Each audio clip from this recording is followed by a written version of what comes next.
Hola, ¿cómo estáis? Nosotros bien, deseando comenzar para acercaros esos misterios que tanto os gustan. Estamos, como cada jueves, emitiendo desde los estudios de nuestra casa, de Onda Vallecana, para todos vosotros. Soy vuestro amigo y compañero, Abel Rangel, junto con Elisa Carbonell en la locución, y os invitamos a quedaros con nosotros este ratito. Hoy os traemos ciertamente un tema que, no por muy manido, deja de ser interesante. Y es más, cada día se producen novedades. Vamos con una breve introducción y comenzamos.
Estás escuchando Claves del Misterio en Onda Vallecana.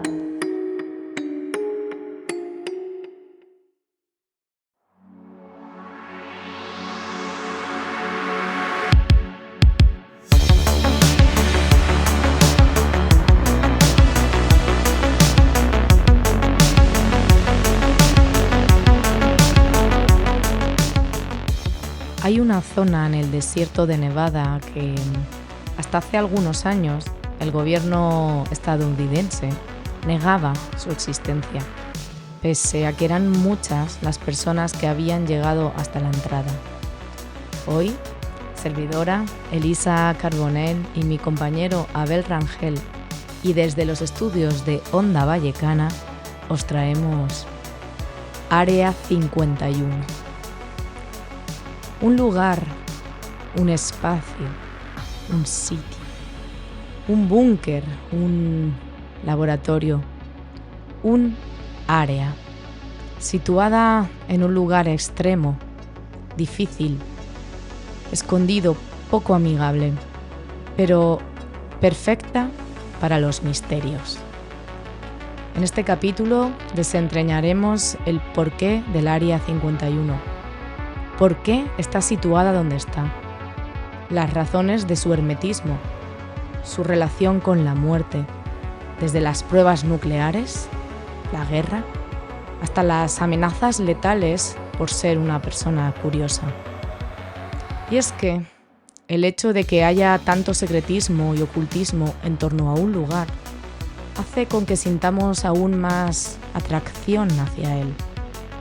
Queramos acercarnos, entrar y conocer lo que están escondiendo dentro. Lo que hace más famosa al Área 51, numerosas pelis, series, libros, referencias populares y declaraciones de un trabajador o de un cuentista. Hablo de Bob Lazar. Lo que hace más famosa al área son los aliens. ¿Recuperados de algún accidente? ¿Interceptados? ¿Reales o fruto de pruebas tecnocientíficas o del imaginario? Este lugar es el epicentro de avistamiento de ovnis. Estamos en la frontera entre tecnología militar avanzada y posibles tecnologías extraterrestres. Además, Abel nos hablará de los misteriosos experimentos MK Ultra y MK Delta. Si quieres saber qué son, atenta, porque comienza Claves del Misterio.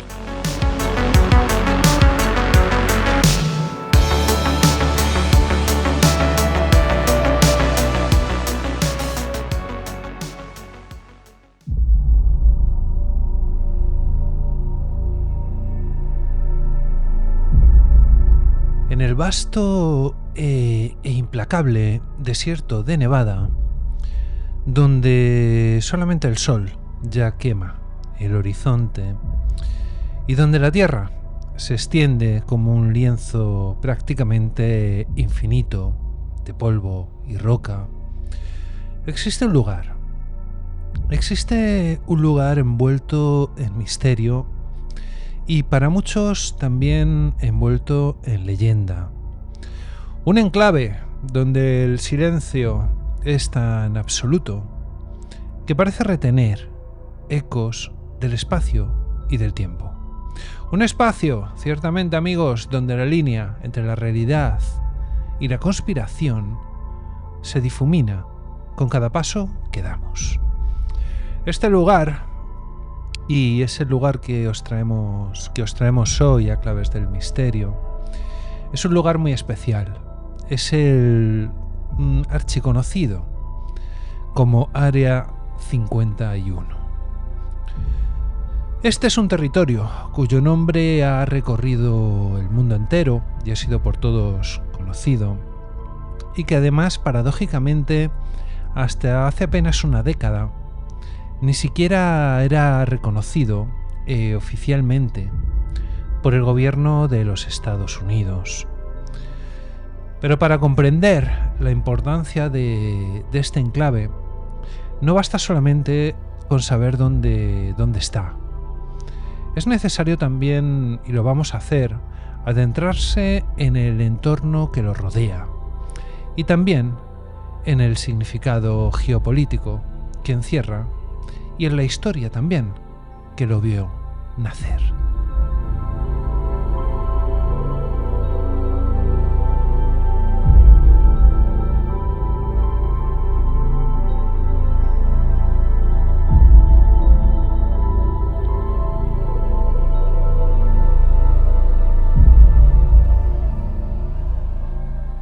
Esta base, conocida como Área 51, se asienta sobre el lecho seco de un antiguo lago. Este lago era conocido como Groom Lake. Era un salar natural situado en el extremo norte de la vasta región conocida como el Nevada Test and Training Range. El paisaje que rodea el lago Groom es uno de los más inhóspitos y también extremos que se pueden imaginar. Pleno desierto de Nevada, temperaturas extremas, montañas de tonos ocres, rojizos. Abrazan toda la cuenca de lo que fue este antiguo lago, elevándose en alturas que oscilan entre los 1800 y los 2400 metros.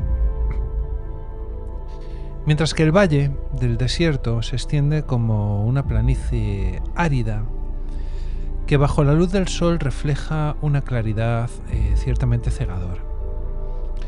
Es la típica imagen de los desiertos que veis con arena blanca que refleja el sol. Las temperaturas en verano en este antiguo lago pueden superar fácilmente los 40 grados centígrados. Y las noches invernales descienden a temperaturas bajo cero, un clima que no perdona al viandante desprevenido. La ausencia de vegetación, salvo algunos arbustos resistentes y cactus, contribuye a una sensación de soledad prácticamente absoluta, reforzada por el vasto silencio y roto por el sonido del viento y en ocasiones por los vuelos furtivos que surcan el cielo.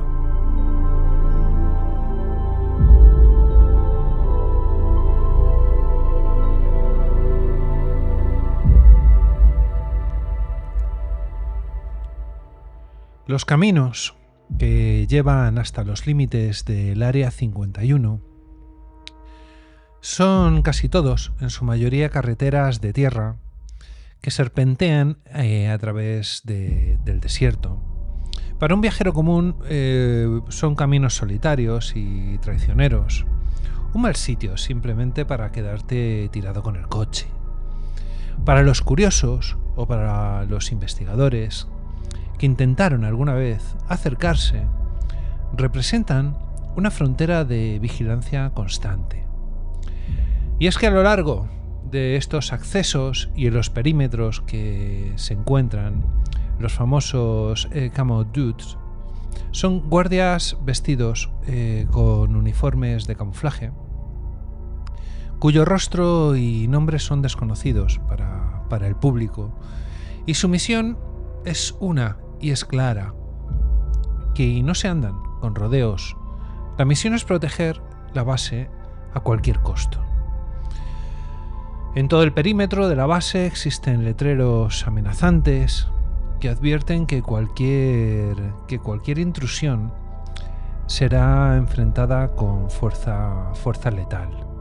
De hecho, tienen derecho a utilizar armas letales y ni siquiera la propia policía tiene autoridad dentro de la base. No son meras palabras, de hecho, ya que existen testimonios recogidos a lo largo de las décadas de personas que fueron arrestadas o expulsadas violentamente por intentar tomar fotografías o simplemente por aproximarse a la zona. Y es que, amigos, este Área 51, antes de que fuera una base militar, la región de Nevada ya era un territorio de gran interés para el ejército estadounidense. Desde los años 40, tras la Segunda Guerra Mundial, el vasto desierto se había convertido en un espacio de experimentación nuclear y también militar. El sitio de pruebas de Nevada, ubicado relativamente cerca del Área 51, fue el escenario de más de 900 ensayos nucleares, y todos se produjeron entre 1951 y 1992. El terreno ciertamente inhóspito, la baja densidad poblacional y la relativa accesibilidad aérea convertían a esta zona en el escenario ideal para pruebas que requerían aislamiento absoluto y control total de los ojos de los curiosos. Y es que este contexto no fue casualidad. La posguerra había inaugurado una era en la que la vigilancia, la tecnología y el desarrollo armamentístico se convirtieron en prioridades estratégicas.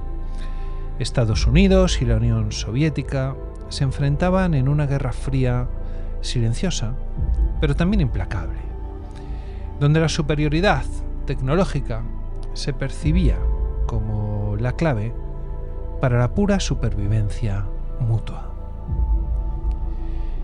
Y es en este escenario tenso de la Guerra Fría donde el espionaje y la recopilación de información eran vitales para anticipar movimientos del adversario. Pero en la década de 1950, las técnicas de vigilancia eran rudimentarias, ciertamente comparadas con las que tenemos hoy en día. Los satélites espía no existían y la tecnología radar era bastante limitada. La única forma de obtener información directa sobre la Unión Soviética era a través de vuelos a gran altitud sobre el territorio enemigo, que permitieran recopilar fotografías y datos estratégicos del adversario, del enemigo. Y así, amigos y amigas, nace el proyecto U-2, un avión diseñado para volar a altitudes superiores a los 21.000 metros. A esos 21.000 metros, los radares soviéticos les era prácticamente imposible detectar estos aviones. Sí que es verdad que dejaba una pequeña traza en el radar, pero no más grande que la de un pájaro grande. Esto se hacía para desarrollar y probar un proyecto tan ambicioso que se necesitaba un lugar remoto, seguro y también aislado.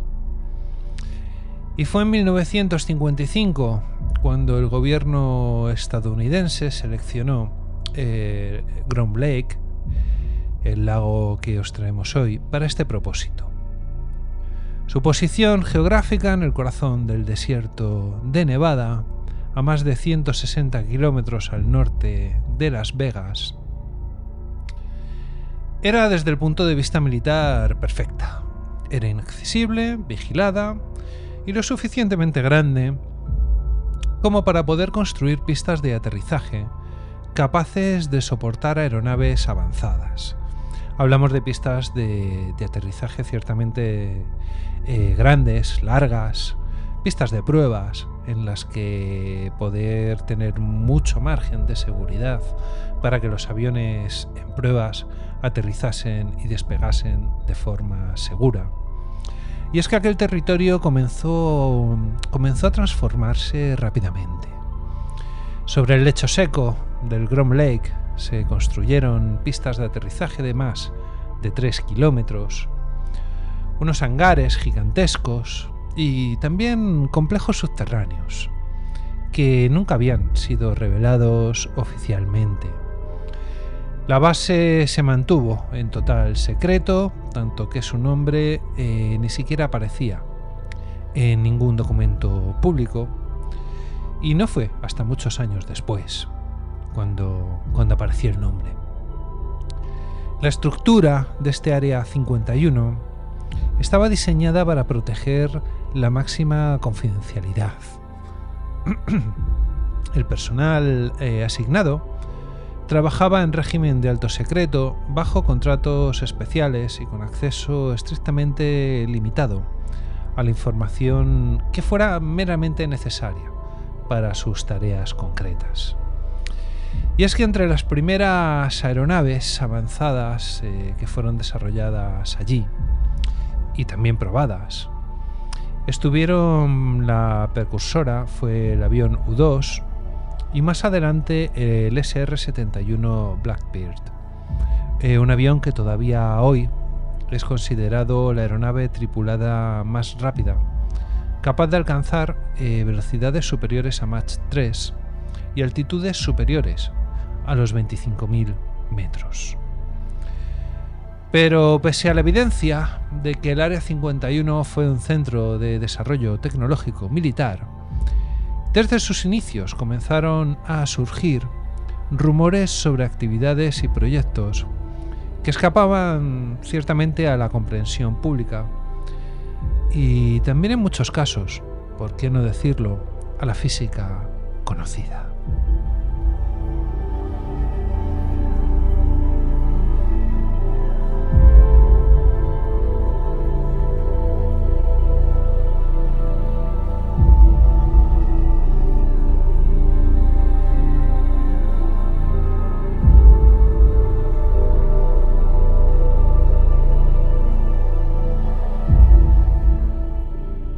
En los años 60 y 70 comenzaron a multiplicarse los avistamientos de objetos voladores no identificados en la zona que rodea el Área 51. Testigos, algunos de ellos pilotos de la Fuerza Aérea, reportaron luces y objetos con maniobras imposibles para la tecnología conocida en aquel momento. A su vez, algunos empleados anónimos comenzaron a hablar en círculos reducidos sobre hangares donde se almacenaban artefactos ciertamente extraños, prototipos que no encajaban en la ingeniería terrestre y sobre la presencia de tecnología que parecía no pertenecer a este mundo. Todos estos rumores, aunque no confirmados oficialmente, alimentaron la imaginación popular y comenzaron a construir el mito de que aquel Área 51 no solo era un centro de desarrollo militar, sino un lugar donde se investigaban y también ocultaban secretos mucho más profundos. Algunas teorías especulaban con la posibilidad de que en esa base se estuvieran realizando experimentos de ingeniería inversa sobre naves extraterrestres recuperadas. Posiblemente algunas del accidente mítico de Roswell en el año 1947, cuya versión oficial hablaba de un globo meteorológico, pero que para muchos, y si no que se lo pregunten al dueño del rancho donde cayó el objeto, fue algo más que un accidente de un globo meteorológico. Él siguió afirmando, años después, que fue un accidente de una nave alienígena. Y es que no todo fue secretismo. Como podéis imaginar, hubo un hombre que supuestamente reveló datos increíbles. Y hablamos de una persona bastante conocida en los círculos ufológicos, quizás no para todo el mundo, y por eso quería traerosla hoy aquí, a Claves del Misterio. Es la figura de Bob Lazar. Y es que en el vasto entramado de estos secretos que cubren el Área 51, solamente unos pocos hombres han sido tan decisivos para modelar el imaginario colectivo como el de Bob Lazar. Su irrupción en la escena pública a finales de los años 80 fue como lanzar una piedra en un estanque de aguas aparentemente tranquilas. Provocó incertidumbre, desconfianza y fascinación que todavía hoy no se han disipado. Robert Scott Lazar nació en 1959 en Coral Gables, en Florida. Desde joven mostró un interés marcado ciertamente por la física y por la tecnología, campos en los que aseguraba tener una formación avanzada, incluyendo estudios en el Massachusetts Institute of Technology, el famoso MIT, y en el California Institute of Technology, el Caltech llamado. Sin embargo, a diferencia de otros científicos, su trayectoria académica y profesional siempre estuvo envuelta en opacidad. Y luego al final de su vida también en controversia. Y es que antes de su aparición pública, Bob Lazar trabajó como técnico en laboratorios científicos y después, según su propia versión, fue reclutado para trabajar en proyectos ultrasecretos relacionados con tecnología avanzada en una instalación llamada S4, que se encontraba, según él, oculta a pocos kilómetros del Área 51.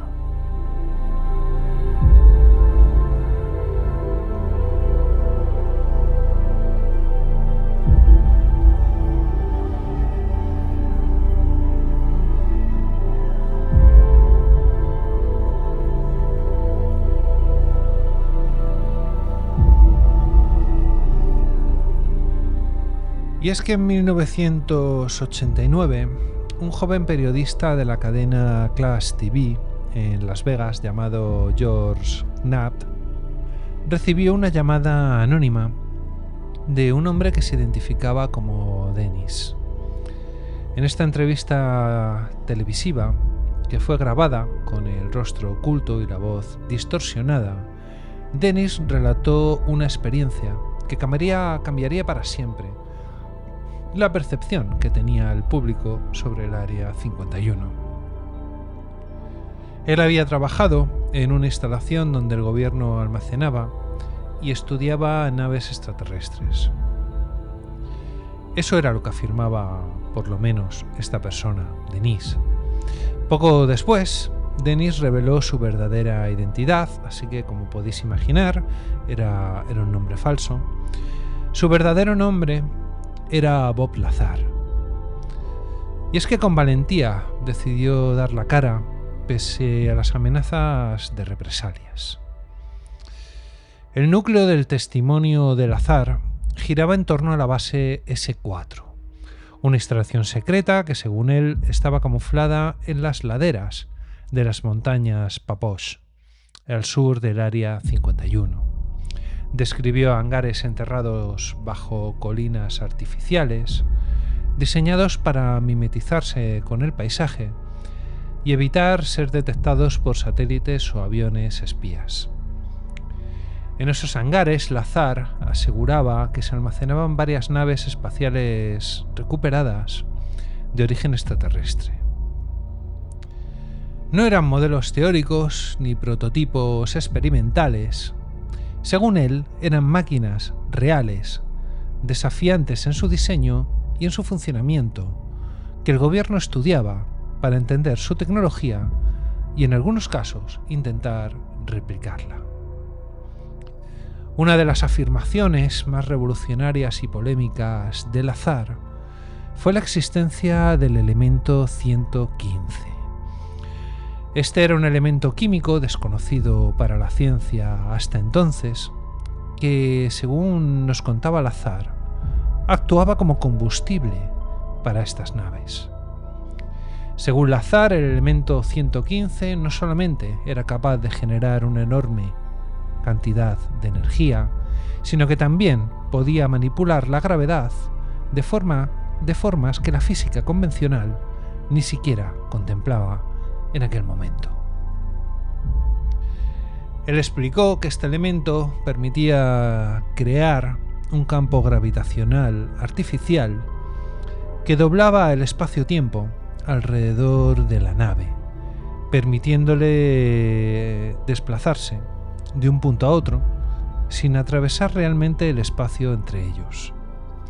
Era una especie de atajo o puente espacial.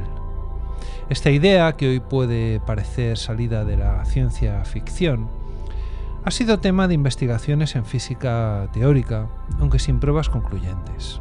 Cabe destacar que en 2003 científicos lograron sintetizar el elemento 115, llamado moscovio, pero era inestable y con una vida media muy corta, y ciertamente muy diferente al material estable descrito por Lazar. Lazar describió las naves de este complejo, de este hangar anexo, el S4, como discos de aproximadamente 15 metros de diámetro, con un diseño que parecía desafiar la ingeniería humana. A diferencia de las aeronaves convencionales, estas naves carecían de superficies aerodinámicas y controles físicos habituales en todo aparato que vuele. El interior de las cabinas era sorprendentemente minimalista. No había botones, no había palancas ni pantallas visibles. En su lugar, Lazar sugirió que el control era mental, a través de interfaces que respondían a la intención del piloto. Los asientos eran diminutos, diseñados para seres muy bajos. Hablamos de seres de 1,50, lo que alimentó especulaciones sobre los posibles pilotos extraterrestres. Además, relató que las paredes interiores absorbían la luz, creando un efecto que distorsionaba la percepción del espacio y generaba una sensación casi de vacío infinito. Según siempre las declaraciones de nuestro amigo Lazar, él afirmaba tuvo la oportunidad de presenciar las pruebas de vuelo de estas naves durante la noche en el desierto. Estas máquinas realizaban movimientos imposibles, aceleraciones instantáneas, cambios de dirección sin desacelerar y desplazamientos en silencio absoluto. No sé si os suena de algo, pero todos estos movimientos, este silencio absoluto, ha sido habitualmente reportado por gente que ha sufrido avistamientos ovni. Varias personas que visitaron con él las zonas elevadas cerca de la base afirmaron haber visto luces con comportamientos extraños, capaces de desaparecer en segundos o moverse en ángulos imposibles para cualquier avión conocido. Estas observaciones dieron lugar a infinidad de testimonios y avistamientos reportados en la zona del Área 51, consolidando la base como un epicentro del fenómeno ovni.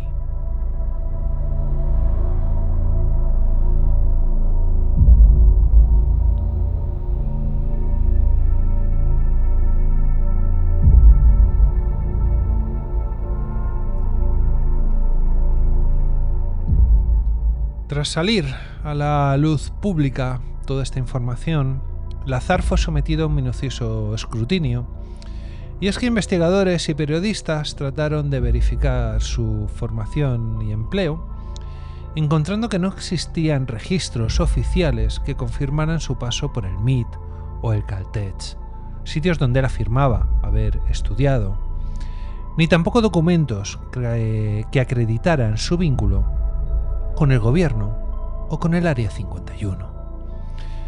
Y es que este vacío documental fue interpretado de dos maneras.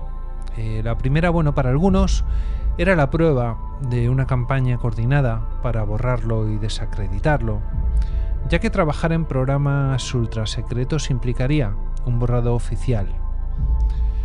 Pero para otros era la evidencia de que Lazar había fabricado su propia historia. Además, algunos científicos cuestionaron la viabilidad del elemento 115 como combustible estable y la posibilidad de la tecnología antigravitatoria que él describía. Bob Lazar, después de todo esto, desapareció parcialmente del foco mediático.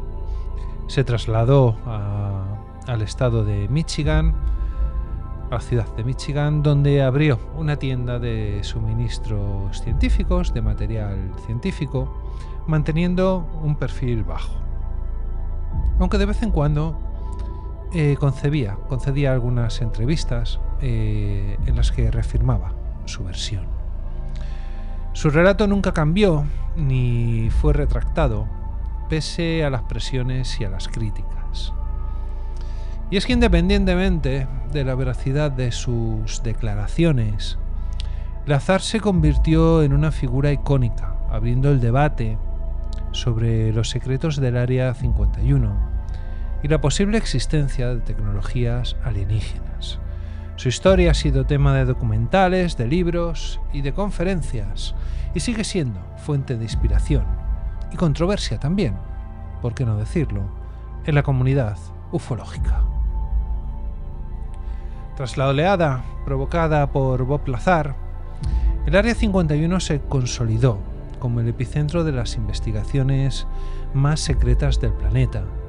Sin embargo, la base no es solamente un lugar para almacenar supuestas naves extraterrestres, sino un laboratorio en el que la ingeniería avanzada y la tecnología militar se entrelazan de manera inseparable.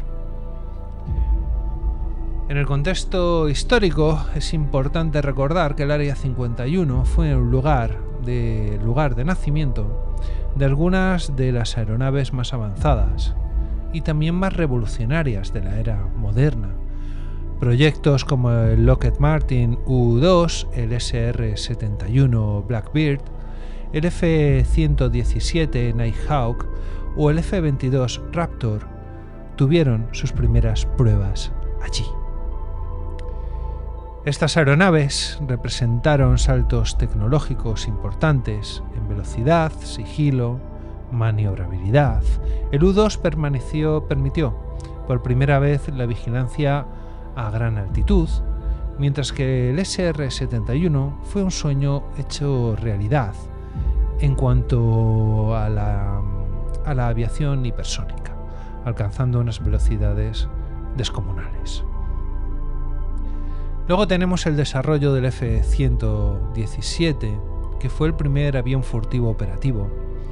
Fue un secreto tan celosamente guardado que su existencia no fue reconocida hasta mucho después. El AR-51 se convirtió en el crisol donde estas tecnologías emergieron de la oscuridad. La naturaleza ultrasecreta de estos proyectos fomentó un ambiente donde cualquier avistamiento extraño podía ser atribuido a experimentos militares no revelados, y esto alimentó la línea divisoria entre tecnología terrestre avanzada y posibles tecnologías alienígenas. Y es que más allá de la creación de aviones, el AR-51 se vinculó con la práctica de ingeniería inversa. Esto es desarmar prácticamente una nave extraterrestre, copiar la tecnología y entender y replicar su funcionamiento.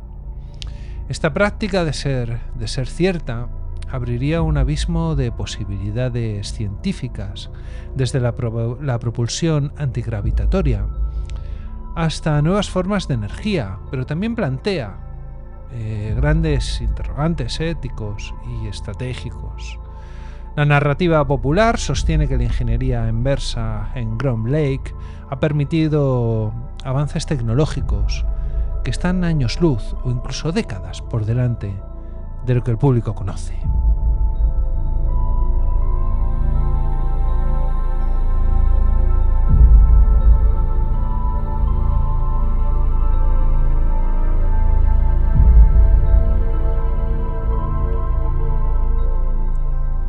El nombre de Proyecto Aquarius ha circulado en círculos conspirativos como un supuesto programa gubernamental dedicado a estudiar fenómenos paranormales y tecnología extraterrestre en el Área 51.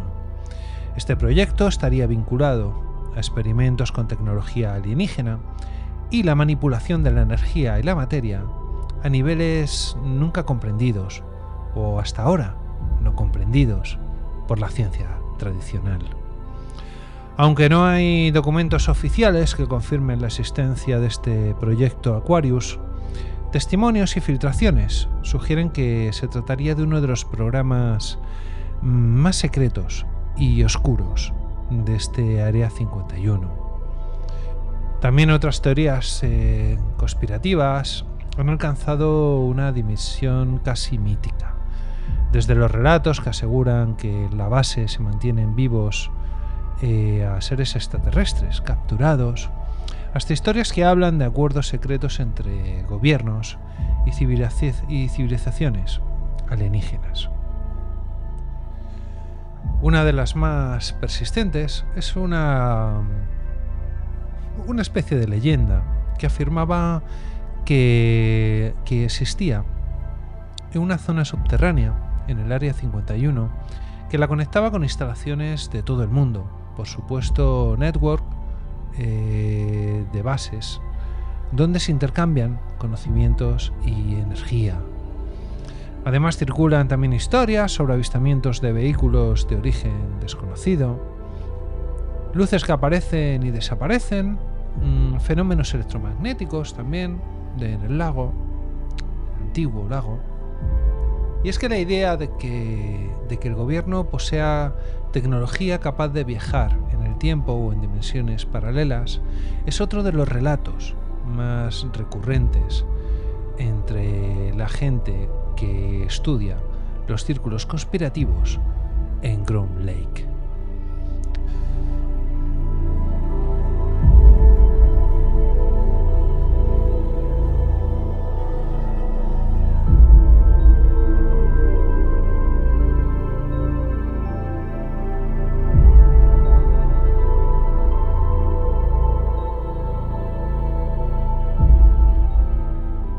Y es que, amigos, para entender el halo de secretos que envuelve el Área 51 es imprescindible adentrarse en uno de los programas más oscuros y controvertidos de la historia del espionaje y de la investigación y la experimentación humana, el proyecto MKUltra. Y es que durante la Guerra Fría, Estados Unidos y la Unión Soviética no solamente libraban batallas de armamento, sino que competían por la obtención de ventajas estratégicas en el espionaje y la inteligencia. El MKUltra, que era el nombre de este proyecto, fue un programa clandestino de la CIA que comenzó a mediados de los años 50 y, tenían como objetivo investigar las técnicas de control mental y métodos para influir en la conducta humana. Básicamente se trataba de manipular la mente de los individuos para obtener información sin su propio consentimiento. Esto es lo importante. Ellos ni siquiera eran conscientes de que estaban dando esa información. También se utilizaba para crear agentes dobles capaces de operar sin memoria consciente de sus misiones anteriores. Imaginaos esto, porque un agente podría estar colaborando con dos agencias diferentes sin saberlo. También se usó para desarrollar métodos de interrogatorio que no dejaran marcas físicas, e incluso para implantar recuerdos falsos y para borrar otros verdaderos. Y es que para lograr estos fines el proyecto utilizó sustancias psicodélicas como el LSD, la privación sensorial, la tortura psicológica y experimentos con radiación y electroshock. Uno de los aspectos más controvertidos del MKUltra fue ciertamente la experimentación sin el consentimiento informado de las víctimas. Millones de personas, incluidos civiles, pacientes en hospitales psiquiátricos, presos y personal militar, fueron sometidos a pruebas en las que se les administraban drogas potentes. Se les aplicaban técnicas de tortura mental y se les aislaba en condiciones extremas. Y es que los objetivos reales detrás de estas prácticas no siempre fueron claros, y los resultados a menudo causaron daños irreparables en los sujetos. Se utilizaban mendigos, personas por las que si algo salía mal, nadie fuese a preguntar.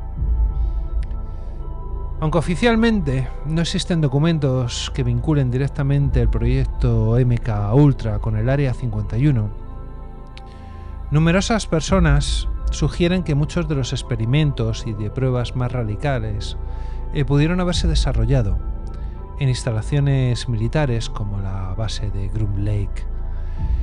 Este supuesto vínculo se basa en varios puntos. Necesitaban un lugar aislado donde realizar estos experimentos sensibles, el historial propio que también tenía la CIA de utilizar bases secretas para pruebas clandestinas, y también testimonios anónimos de exempleados que hablan de laboratorios subterráneos en el Área 51 dedicados a la manipulación mental. Pero no fue el MKUltra el único proyecto. También se desarrolló el MKDelta, y este se enfocó en operaciones clandestinas en el extranjero, usando técnicas de control mental para manipular a individuos y grupos extremos. Se especula que algunos programas continuaron desarrollándose incluso después de que MKUltra fuera oficialmente cancelado en los años 70 por proyectos aún más sofisticados bajo la cobertura del Área 51 y otras bases militares. Estos programas tendrían el propósito de crear soldados perfectos con capacidades que van desde el aumento de reflejos y concentración hasta la programación para misiones suicidas sin resistencia por parte del soldado. Y es que el MKUltra representa una de las manchas más negras en la historia de la inteligencia estadounidense. Sus métodos violaron los derechos fundamentales y dejaron un legado de sufrimiento y de desconfianza. Su posible extensión al Área 51 añade una capa adicional de inquietud al misterio que rodea esta base. Y no solamente por el desarrollo tecnológico, sino por la manipulación de la mente humana que supuestamente se llevó a cabo allí.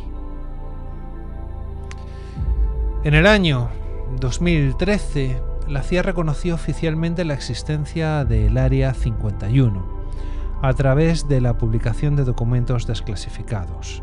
Sin embargo, estos documentos ofrecieron pocos detalles sobre sus actividades concretas, limitándose a confirmar que el lugar fue utilizado para probar aeronaves de alta tecnología como el U-2 o el SR-71. Más allá de esta revelación, el gobierno estadounidense mantuvo un silencio casi absoluto en cuanto a las operaciones. El perímetro sigue fuertemente custodiado, con señalizaciones que advierten sobre el uso de la fuerza letal. Y los Common Dudes, estos militares camuflados, continúan su misión, implacables y anónimos.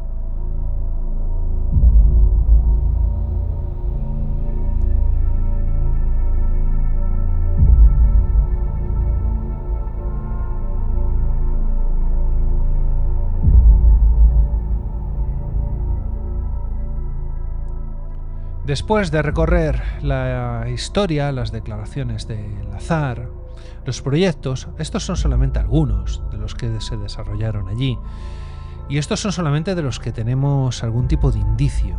Lo que cabría preguntarse es si es simplemente una base militar de alta tecnología, un laboratorio, o quizás las dos cosas.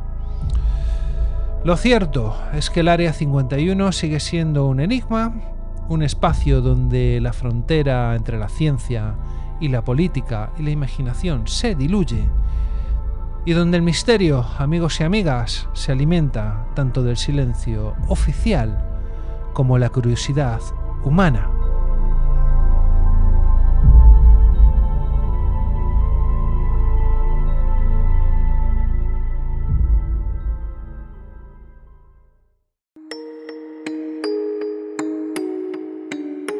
Estás escuchando Claves del Misterio en Onda Vallecana.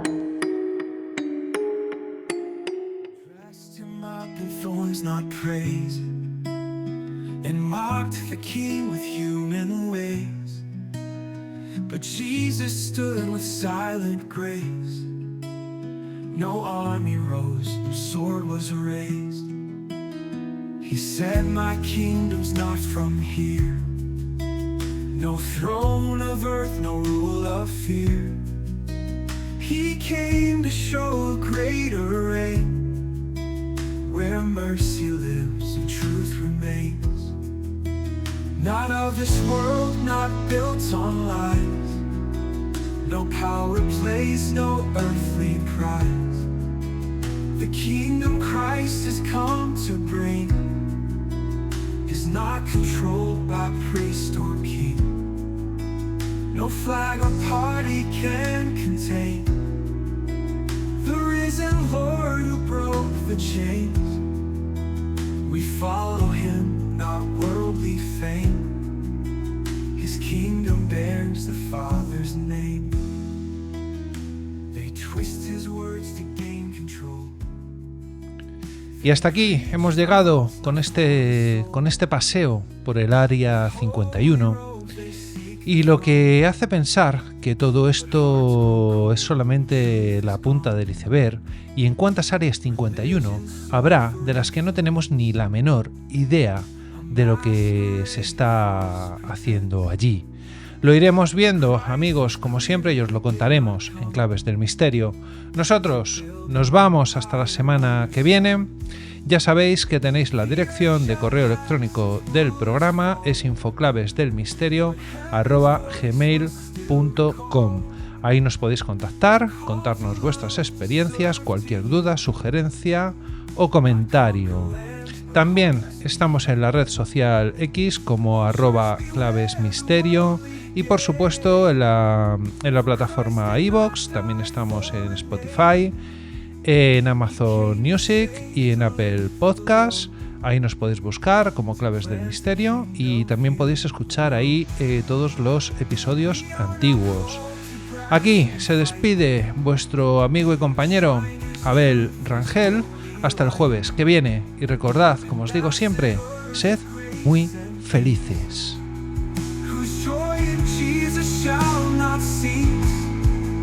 One day he'll come with heaven's fire, not to sit in some worldly empire, but to bring justice pure and high, and reign forever in the sky. Not of this world, no throne of man, no politic, no earthly plan. The Lamb who reigns will not be used by selfish hearts or power abused. We lift his name, not flag or sword. We serve the everlasting Lord. His kingdom stands, his word is true. Eternal grace for me and you. So let the world chase fleeting fame, we'll bow to Christ, the risen name. For kingdoms fall and thrones will rust, but his shall rise in truth.